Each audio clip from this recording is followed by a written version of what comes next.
Happy birthday Tamim. কোনো সময় সেভাবে আসলে অফিসিয়ালি তামিমকে বার্থডে উইশ করা হয় না।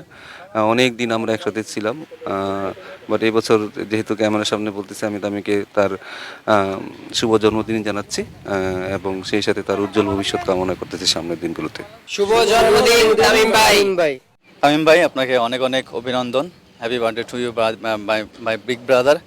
আশা করছি যেভাবে আছেন সুস্থ থাকবেন এবং আল্লাহর কাছে এটাই প্রার্থনা থাকবেন যেন ভালো থাকবেন, সুস্থ থাকবেন এবং দেশকে আরও দাওয়া রিপ্রেজেন্ট করবেন ইনশাল্লাহ। আর thank you so much. Happy birthday Tamim ভাইয়া। শুভ জন্মদিন তামিম ইকবাল। আমি মনে করি যে ও যে টাইপের প্লেয়ার, আমার মনে হয় যে ওর আরও বেশি দিন খেলা উচিত। হয়তো বা ও ব্রেক করছে একটা, তো আমার মনে হয় যে ও যদি শেষটা ভালো করতে পারে, যে বাংলাদেশ টিমে যদি আবার ব্রেক করে আমাদের জন্য ভালো, কারণ দেশের জন্য ভালো, কারণ ওর মতন এখনও ওপেনার কিন্তু আমাদের বাংলাদেশে নাই।